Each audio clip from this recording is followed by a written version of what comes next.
Well, good morning, good afternoon, good evening. Whenever you're listening, Sharon Horne-Ellstrom here with day 73 of our Be a Better You annual challenge. Doing one thing every day to be a better person, be a better version of ourselves, to continually improve. So today, our topic with respect to communication, because we're focusing on communication this entire month, is opened and closed communication. We're going to talk about what characteristics are in each of the two different styles, and they're pretty much opposites, but we're going to talk about when to use them, and then I'm going to make a recommendation with respect to how to handle open and closed communication styles based on decades of experience, at least 5 decades of experience. So today, did I have this upside down? That's hilarious. Open and closed communication. This is a graphic I did about open and closed mindset, but it's the same thing, right? Do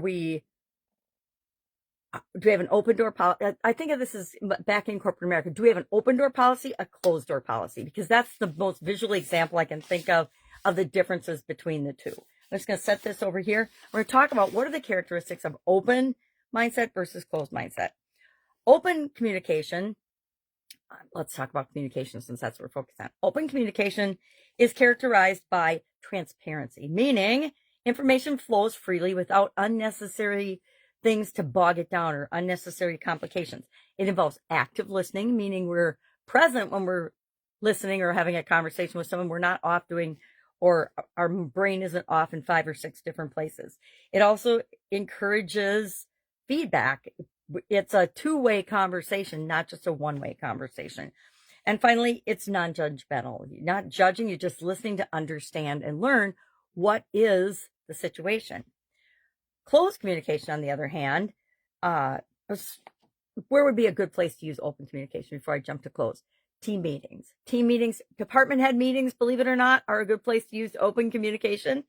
Everybody doesn't believe that, especially the person in charge sometimes, but they truly are. Closed communication, on the other hand, is more one-directional. It's more up-down, top-down type communication, meaning it's there's limited information disclosed and shared. It's not transparent. It's on a need-to-know basis. I think of military or security things or things like that. I think of, hey, only people that need to know have access to the information. Think security clearances, right? So it's limited information sharing, top down, and on a need-to-know basis. It is minimal feedback encouraged. It's like, hey, we're just informing you. We don't want to know what you think about this, how you feel about it. We're just letting you know. It's direct and decisive. It's used most for, in my opinion, emergency situations, security situations, things that need to be kept secret. Now, when I was in corporate America, what everybody made and what they were paid and how they were compensated was a big taboo secret. I don't know if it's still like that. I haven't been in corporate America for a couple of decades personally as an employee, so I don't know. But it was always a big taboo subject. And it was because upper management, the leadership of the company, was not wanting to be transparent because they weren't paying people fairly and equally, right? That's the only reason you're not transparent is either it's security, secrecy, and secrecy is usually because you don't want somebody to know something, right? You don't want to let out your competitive secrets and your competitive advantages and I was this way about my Italian food manufacturing business. You couldn't come in and take pictures. I didn't care what auditor you were. You weren't coming in and taking pictures of my facility because we had a lot of processes and procedures and equipment that was proprietary. It was protected by law and by copyright laws and production and patents and things because we didn't want people to find it out because then we would lose our competitive advantage in certain markets in certain areas.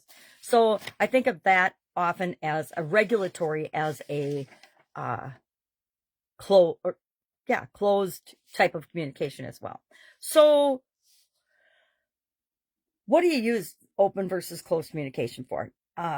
Open team collaborations. If you want people to collaborate and work together as a team, you have to let everybody communicate with one another, and it has to be an open round table type thing. It can't be somebody that's superior lording down on people. For employee engagement, if you want to know what's going on in your company, what do? You ask the people that work in your company, and they will tell you everything you need to know. Just like I say, if you ask your customers or anybody questions or anything, they will tell you everything you need to know to help them, to solve a problem, to work with them, to improve your communication, to improve your relationship, etc. They're great. Open communication is best for conflict resolution, right? If there's a conflict between two people, the best way to resolve that is to be open and honest and authentic in your communication. Hey, when you did this, this hurt my feelings, and this is why. Or when you said this, I felt X. And you don't have to justify why you said something. You just have to understand that it had a negative impact on me. Innovation and creativity. We want to come up with creative, brainstormed, fun, innovative solutions. We want to use open communication. Best situations for closed communication, on the other hand, are, like I said, crisis management. If we have a flood, if we have a natural disaster, if we have a crisis that we're dealing with, think COVID pandemic, that crazy mess, sometimes closed communication is necessary. Hey, this is what's happening. We've been shut down by the government. We will not be operating until we figure out a way that we can operate that meets the current stipulations or rules set up by whoever the beings that were in charge told us we had to close our businesses were, etc.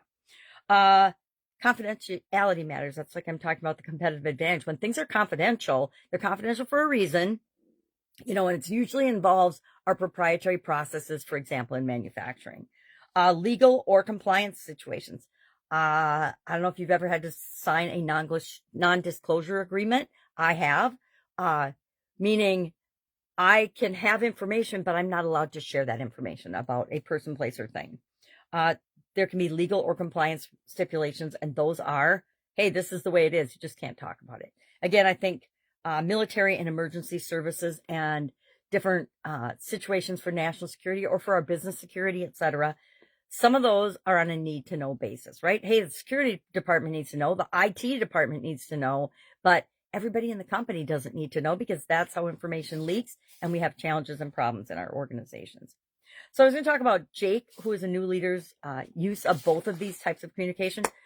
Like many of us, when you first get in a leadership role, you tend to be more of a closed communicator, meaning you don't necessarily have an open door policy. You don't necessarily want people questioning your every move, your every decision, your every action, your every thought.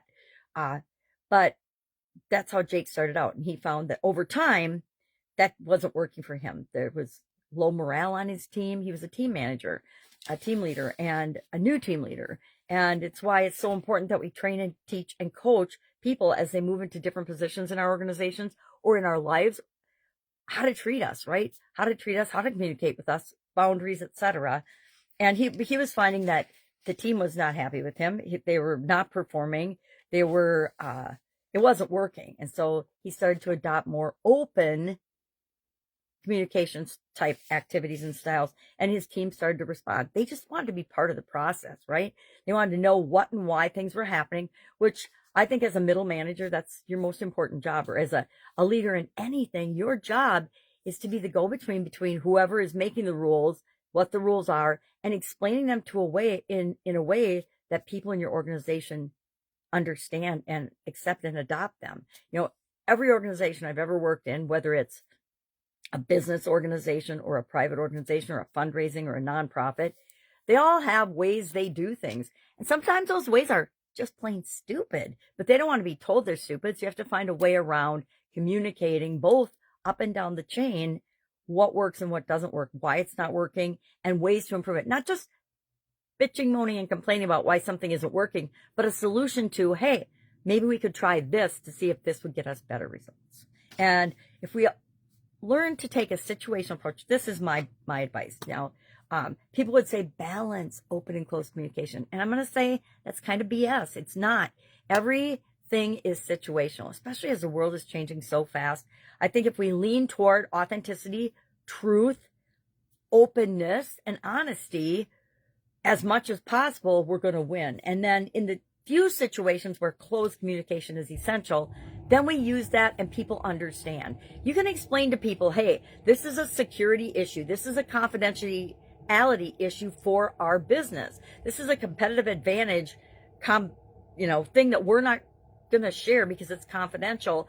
And people will argue with you. I will tell you, there were many an auditor that argued the living daylights out of it with me and said, well, this is just the way the USDA does it. We're going to take pictures. And I'm like, yeah, guess what? No, you're not, because I can call my attorney and he will explain to you that you do not have a legal right to take photographs in my organization as part of your auditing process, to make it easier for you, by the way, so you don't have to write down things and take notes. So I get that, and people are more willing to accept that. All right, I'm gonna get this phone call. Have a nice day. Any questions, hit me up. Otherwise, I'll